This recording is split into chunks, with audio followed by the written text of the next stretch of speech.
আলোচনা আরম্ভের প্রারম্ভেই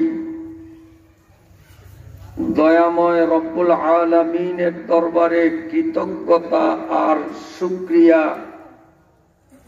যিনি আমাদেরকে মায়া করে দয়া করে দুনিয়ার সকল ব্যস্ততা থেকে আমাদেরকে ফারিগ করে পবিত্র কোরআনুল কারীমের জলসায় সুস্থ সবল দেহমন নিয়ে যথা সময়ে উপস্থিত হওয়ার সুবর্ণ সুযোগ দান করলেন। সেই রব্বুল আলামিনের পাক দরবারে নিবেদন করছি শুকরিয়া, আলহামদুলিল্লাহ। সম্মানিত সুধী মণ্ডলী, আমার পূর্বে যিনি আলোচনা করেছিলেন স্বল্প সময়ের মধ্যে, আমি লক্ষ্য করেছি কয়েকবার তিনি কোরআনুল কারীম থেকে একটি আয়াত তিলাওয়াত করেছিলেন, যে আয়াতে কারিমায় আল্লাহ রাব্বুল আলামিন বলেছেন, ইন্না আউলিয়া আল্লাহ লা খাউফুন আলাইহিম ওয়ালা হুম ইয়াহজানুন। এই আয়াতটা কয়েকবার পড়ছে না? আয়াতটার বাংলা অর্থ, আল্লাহ, এ দুনিয়ার মানুষ জেনে রেখো, ইন্না আউলিয়া আল্লাহ, নিশ্চয়ই যারা এই দুনিয়াতে আল্লাহর ওলি হবে, লা খাউফুন, তাদের নেই কোনো ভয়, ওয়ালা হুম ইয়াহজানুন, এবং তাদের কোনো টেনশনও করতে হবে না। এগুলো আমার পূর্বের হুজুরের তিলাওয়াতকৃত আয়াতের শাব্দিক বাংলানুবাদ।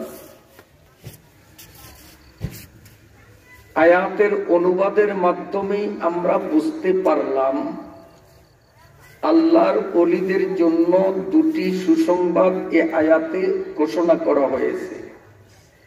এক নম্বর, তাদের ভয় নাই। দুই নম্বর, তাদের টেনশন নাই। ভয় নাই কিসের, টেনশন নাই কিসের? আল্লাহর ওলি কে? আগে এই তিনটা বিষয় আপনাদের সামনে পরিষ্কার না করলে নয়। কোন মানুষ নতুন জায়গায়, অপরিচিত জায়গায় একা একই যদি রওনা দেয়, মানুষ হিসাবে তার মনে একটা ভয় কাজ করে, কি জানি কি হয়। আমি যে একা একা অপরিচিত জায়গায় রওনা দিলাম, জানি না, শুনি না, চিনি না, বুঝি না, কোন দিক থেকে কোন বিপদ এসে পড়ে, এমন একটা ভয় ভীতি আসবে না? পরিচিত জায়গায় সেই ভয় আসে না। নতুন জায়গায় গেলে যে কোনো ব্যক্তির মানুষ হিসাবে তার মনে একটা ভয় কাজ করে, মনটা দুর্বল হয়ে যায়।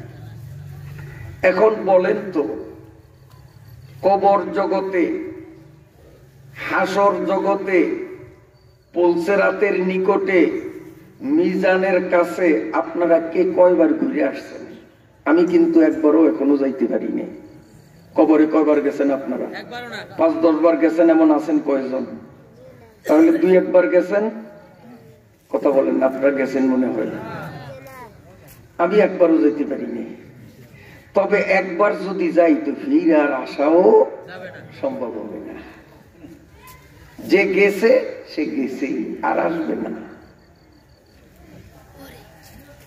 তাহলে কবর থেকে নিয়ে জান্নাতের গেট পর্যন্ত যাওয়ার এই লম্বা সফর, এটা আমাদের জন্য নতুন সফর হবে না পুরান সফর? তাহলে এই নতুন সফরে যে যাব, সাথে 2-4 জন খাদেম, বন্ধু বান্ধব, সঙ্গী সাথী নিয়ে যাওয়া যায় তো? একাই যেতে হবে।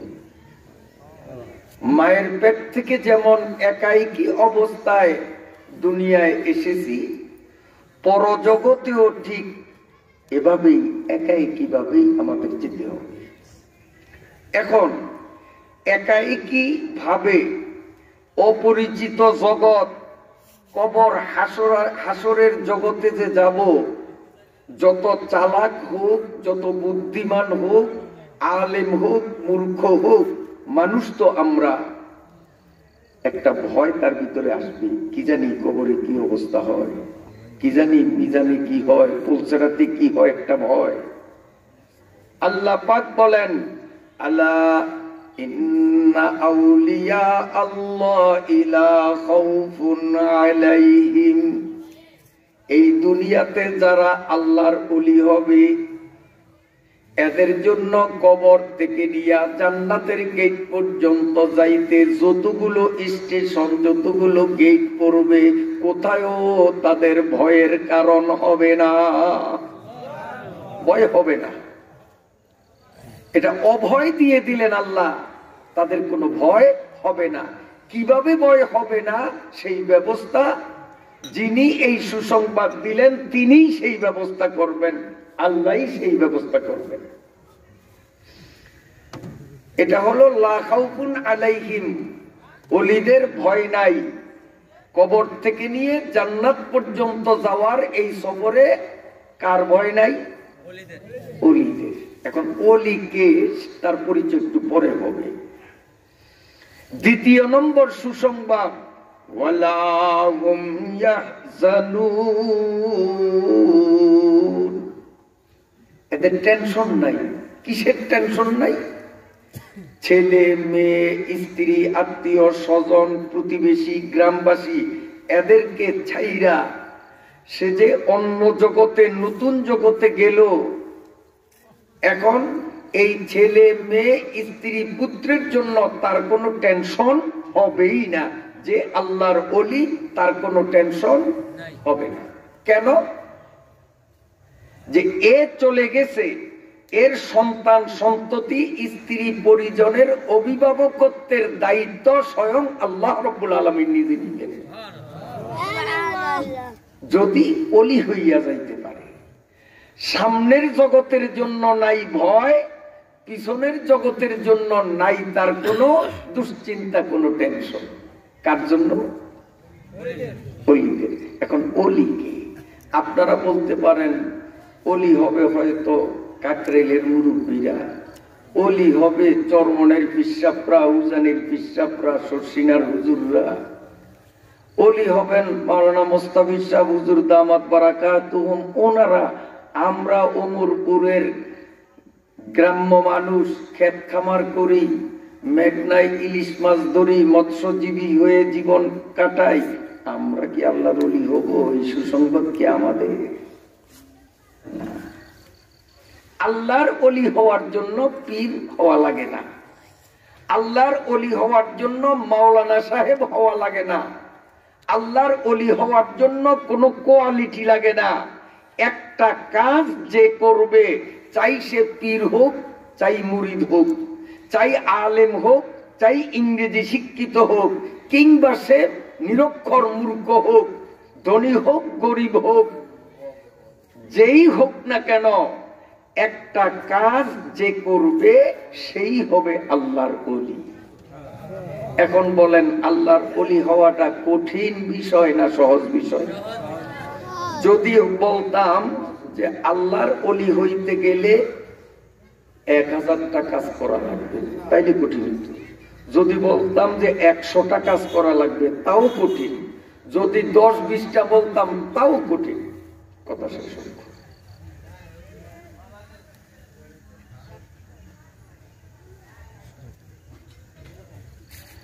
সম্মানিত সুধী মণ্ডলীর কাছে আমি কোরআনের পক্ষ থেকে সবিনয় অনুরোধ করব, মোবাইল আমার সাথেও আছে। আমার ব্যক্তিগত নিয়ম হলো, কোরআনের আলোচনা যখন শুরু হবে তখন থেকে নিয়ে শেষ হওয়া পর্যন্ত মোবাইল রিসিভ করি না। রিসিভ করি না মানে বটন চাইবা রিসিভ কইরা রাখি, কথা বলি না। সে ওয়াজ শুনতে থাকবে, যদি তার ভালো লাগে তো তার পয়সা খরচ হবে, সে শুনবে। ভালো না লাগে সে কাটবে, সে বুঝবে যে ইনি এখন ব্যস্ত আছেন, আমার সাথে কথা বলবেন না। যদি মোটে রিসিভ নাই করেন, কাইটা দেন, অথবা রিং বাজতে থাকে, আপনি রিসিভ করলেন না, সে বিরক্ত হবে যে এতবার কল দিলাম কল ধরলো না, আপনার বিরক্তি বোধ করবে। রিসিভ কইরা রাখবেন, মাইকের আওয়াজ মোবাইলের মাধ্যমে তার কানে পৌঁছবে, তখন সে বুঝবে যে না উনি ওয়াজে আছেন, এখন আমার সাথে কথা বলবেন না। এটা হলো আমার ব্যক্তিগত স্বভাব, আমার প্রাণের দাবি। মঞ্চে ময়দানে আমার যতজন শ্রোতা, আপনারাও ইনশাল্লাহ যদি এইভাবে কাজটা করেন, ভালো হবে কি খারাপ হবে? রিসিভ কইরা রাখবেন, কথা বলবেন না, কাটবেনও না। তার পয়সা খরচ কইরা ভালো লাগলে শুনবে, না লাগলে না শুনবে, সে বুঝবে যে আপনি ব্যস্ত আছেন। হ্যাঁ, ইমার্জেন্সি কোনো কল যদি হয়, যেমন কেউ সমাজের মেম্বার, চেয়ারম্যান, সালিশদার, প্রভাবশালী ব্যক্তি, কোনো এক ব্যক্তি হয়তো পুলিশের হাতে ধরা খাইছে, এখন আপনার সহযোগিতার প্রয়োজন আছে, অথবা আপনার ছেলে গাড়ি অ্যাক্সিডেন্ট করছে, আপনার ভাই ডায়রিয়া হয়েছে, আল্লাহ না করুক, এইরকম ইমার্জেন্সি যদি কিছু হয় মনে করেন, তাহলে রিসিভ করবেন, কথাও বলবেন, তবে আউট অফ ফিল্ড, ময়দানের বাইরে গিয়ে, ময়দানের মধ্যে না। একসাথে মোবাইলও চলবে, কোরআনের আওয়াজও চলবে, এটা আমি সমর্থন করি না। মাইক সাইরা দিয়া আস্তে স্টেজ থেকে নেমে যাব।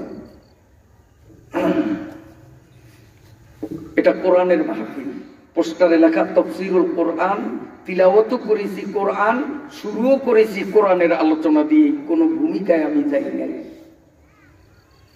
আল্লাহ পাক বলেন, বেজার হলেন আপনারা? আল্লাহ পাক বলেন, আলা ইন্না আউলিয়া আল্লাহ লা খাউফুন আলাইহিম। একটা কাজ আমি আপনি করতে পারি, ধনী হই গরিব হই, শিক্ষিত হই মূর্খ হই, জুয়ান হই বুড়া হই, যেই হই না কেন, একটা কাজ যদি করি, নিশ্চিত আমি আপনি আল্লাহর ওলি হয়ে যাব। তো বিষয়টা কঠিন না সহজ? একেবারে সহজ। হযরত মাওলানা মুস্তাফিজ সাহেব দামাত বারাকাতুম, এনার জন্য যেমন সহজ, আলিফ বাতা সরসরিয়া এবিসিডিও জানে না, একবারে গন্ডমূর্খ, তার জন্য সহজ। সেটা হলো কি, 5 ওয়াক্ত নামাজ শক্তি সামর্থ্য থাকলে, ওজোর না থাকলে আল্লাহর ঘর মসজিদে আইসা পড়া। কথা বুঝাইতে পারছি? আল্লাহর ওলি হওয়ার জন্য টাইটেল পাস লাগে না, পীরের খেলাফত লাগে না, কোন সার্টিফিকেট লাগে না, একটাই মাত্র কাজ। বুঝে থাকলে বলুন কাজটা কি? 5 ওয়াক্ত নামাজ, আল্লাহর ঘর মসজিদে আইসা পড়া। বলবেন হুজুর প্রমাণ? প্রমাণ হলো, আপনারা প্রতিনিয়ত প্রায় ওয়াজে শুনেছেন যে মসজিদ ঘরে যখন মানুষ দুনিয়াবি কথা বলে, বর্তমানে দুনিয়াবি কথা মসজিদে যে হারে চলতেছে, গত 10, 15, 20 বছর আগে কিন্তু এতটা ছিল না। কারণ কিয়ামত যতই ঘনাইতেছে, মুসলমানের বদ আমল ততই বাড়তেছে। আল্লাহর ঘর মসজিদে দুনিয়াবি কথা আগে যা হতো তার চেয়ে 1000 গুণ বেশি এখন হইতেছে। সেটা কি? আগে মোবাইলও ছিল না, দুনিয়াবি কথা মসজিদেও তেমন হইতো না। আল্লাহ বিল্লাহ করতো, 2-1 জনে হয়তো কথা কইল নরমাল 2-1 পাওয়া। কিন্তু এখন মোবাইল আসার পরে ইমাম সাহেব সূরা কেরাত পর্যন্ত পড়তে পারে না, বারিন্দা দাঁড়ায় জোরে জোরে মোবাইলে খুচরা আলাপ করে, আছে না নাই? এগুলি ধর্মীয় আলাপ না দুনিয়াবি আলাপ? এই মোবাইলের কারণে দুনিয়াবি আলাপ নাই। আমার মনে হয় আল্লাহর জগতে এমন মসজিদ নাই। স্বয়ং নিজের চোখে দেখে আসছি, খানায় কাবার মধ্যে পর্যন্ত মোবাইলে দুনিয়াবি কথা ঘন্টার পর ঘন্টা চলে। মসজিদে নববী, যেখানে হায়াতুন নবী সাল্লাল্লাহু আলাইহি ওয়াসাল্লাম শুয়ে শুয়ে উম্মতের গুনাহের দৃশ্য দেখে, উম্মতের মায়ায় চোখের পানি বিসর্জন দিতে দিতে হায়াতুন নবী সাল্লাল্লাহু আলাইহি ওয়াসাল্লাম কবরের মধ্যে অশ্রু জলের সাগরের মধ্যে ভাসমান রয়েছেন। সেই মসজিদে নববীতে মোবাইলের মাধ্যমে ঘন্টার পরে ঘন্টা দুনিয়াবি আলাপ চলতেছে। নাউযুবিল্লাহ। এটা কিয়ামতের লক্ষণ। মোবাইলরা সাইয়ে মোহলেক দাএকি তরকে আলা জিম্বে বায়াদ আয় আমি মোবাইল রামার কাতিল মিশুমার তাতুয়ানি আজ মোবাইল কুন হাজার মারে কাতিল সোয়ে গোরেস্তা বারাত মোবাইলাত সোয়ে জাহান্নাম বারাত। হে মুসলমানের দল, বর্তমানে মুসলমানদের হাতে হাতে যেই মোবাইল, এই মোবাইলটা কি জিনিস জানলাম না। এই মোবাইল কিন্তু বিষাক্ত সাপের চেয়েও মারাত্মক। পানা সাপ, দাঁড়াই সাপ, জাতি সাপের চেয়েও ভয়ঙ্কর ডেঞ্জারেস হলো মোবাইল। তার কারণ জাতি সাপে যদি কাউকে আঘাত করে বেশিতে বেশি তার ঠিকানা হবে কবরস্থানে, সে মারা যাবে। জাতি সাপ আঘাত করলে কবরস্থানে যেতে হয়। বর্তমানে যেইভাবে মোবাইলে মুসলমানদের জুয়ান বুড়া আলেম পাবলিক গণহারে মোবাইল সকলকে যেভাবে আঘাত করতেছে, দলে দলে মানুষগুলাকে এই মোবাইল জাহান্নামের দিকে নিয়ে যাচ্ছে। মারে কাতিল সোয়ে গোরেস্তা বারাত মোবাইলাত সোয়ে জাহান্নাম বারাত। আমার জন্ম থেকে নিয়ে যখন মোটামুটি বুঝ হয়েছে তখন থেকে মসজিদে যতবার গেলাম, বিগত দিনে কোনদিন মুসলমানদের মসজিদ করে গান বাজনা চলে আমার জীবনে আমি দেখি নাই। গান বাজনা হিন্দুদের উপাসনালয় মন্দিরে চলতে ছোটবেলা থেকে দেখেছি, কিন্তু দুঃখে কলিজা ফাটিয়া যায়। মুসলমান অদক্ষতার পরিচয় দিয়ে নিজেদের পবিত্র স্থান মসজিদ গুলাকে হিন্দুদের আরখায় পরিণত করেছে। মসজিদ আর মসজিদ রইল কোথায়? হিন্দুদের আরখায় যেমন গান চলে, বাদ্য চলে, মুসলমানদের মসজিদের মধ্যে দেখা যায় ইমাম সাহেব কেরাত পড়তে পারে না। প্রথম কাতারে 3টা, দ্বিতীয় কাতারে 4টা, তৃতীয় কাতারে 5টায় এক সমানে গান গাওয়া আরম্ভ করি। আছে না না মিথ্যা কথা বলি? মসজিদে বড় অক্ষরে লেখা মোবাইল বন্ধ করুন, লাল কালি দিয়ে ক্রস দেওয়া মোবাইলের উপরে মসজিদের অনেক মসজিদে দেয়ালে লাগানো। মুয়াজ্জিন সাহেব উচ্চ কণ্ঠে ঘোষণা করেন মোবাইল বন্ধ করুন। এর পরেও কিছু বেআক্কেল লোক, বুদ্ধিহীন লোক, এরা মোবাইল বন্ধ করে না। তাদের চিন্তা হলো ইমাম সাহেব তো গান শোনে না, মুয়াজ্জিন সাহেব শোনে না, হাজী সাহেব শোনে না, মাওলানা সাহেব শোনে না। গান শুনতে শুনতে আমার কপালটা যেমন পোড়াইলাম, এই গান চালু করিয়া আমার ঘর থেকে রহমতের ফেরেশতা খেদাইলাম, তো আল্লাহর ঘর মসজিদটারে আর পবিত্র রাইখা লাভ কি? এখানেও আমি গানের মাধ্যমে মসজিদ ঘর থেকেও ফেরেশতা খেদাবো, ইমাম মুয়াজ্জিনরও গান শুনে আসারও গান শুনবা না যাইবা তো। এজন্য মোবাইল বন্ধ করে না। কপাল আমারটা তো পড়লাম, হুজুরিরটাও পড়বো। দোজকে যাব, একা যাব কেন? এক সমাজে ইমাম আমি বাস করি, তো আমি দোজকে যাব আর হুজুরে জান্নাতে যেতে দেব? হবে না। গোলে চাইলে বেগুন দোজকে যাব, নাউজুবিল্লাহ কইেন না।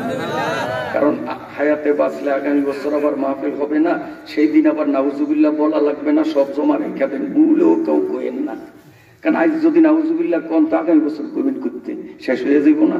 এই জন্য আপনারা বলেন বুঝছি, আগামী বছরের জন্য জমা রেখে দিয়ে। এই কথাগুলো যে আমি বললাম অবাস্তব কথা বলছি।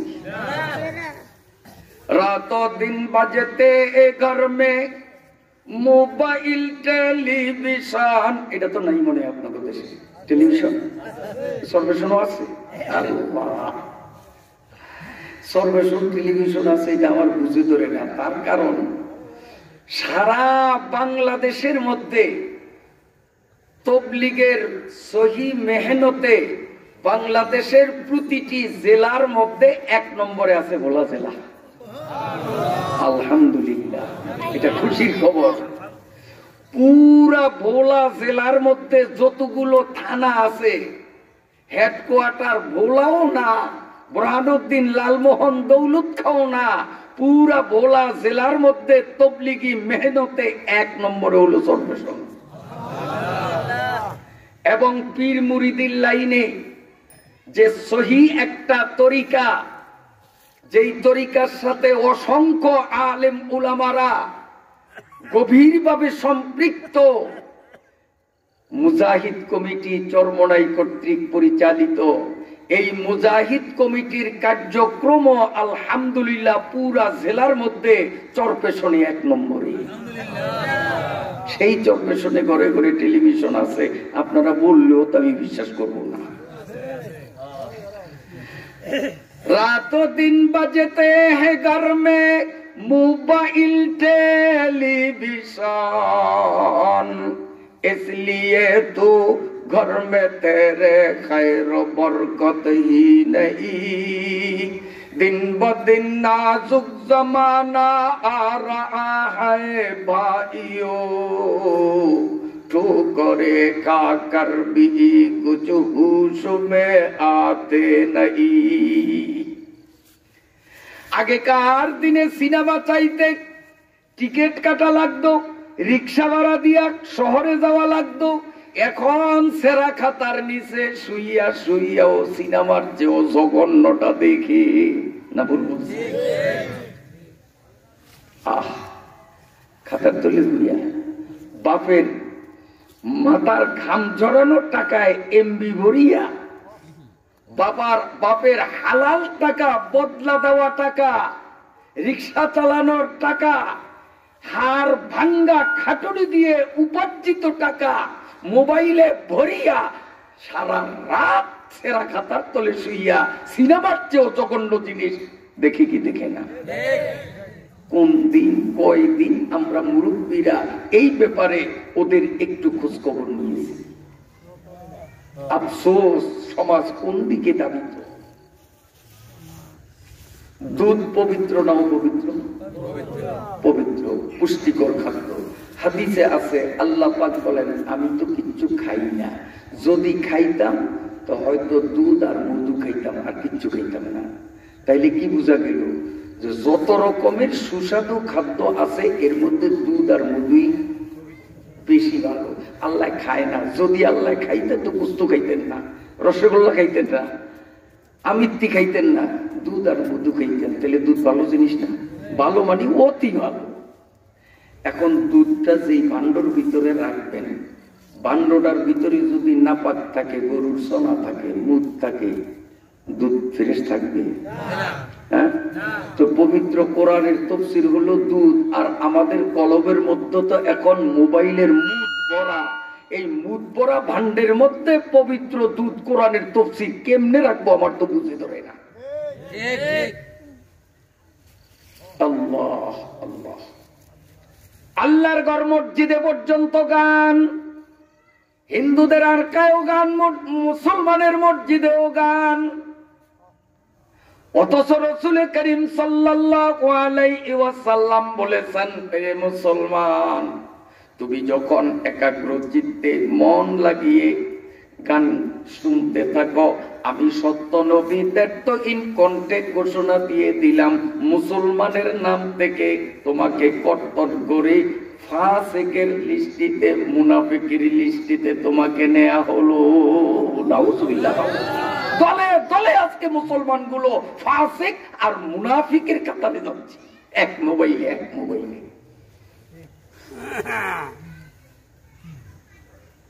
আলা ইন্না আউলিয়া আল্লাহ লা খাউফুন আলাইহিম ওয়ালা হুম ইয়াহজানুন। আল্লাহর ওলিদের দুটি সুসংবাদ। এখন আল্লাহর ওলি হবে কিভাবে? আল্লাহর ওলি হওয়ার জন্য এক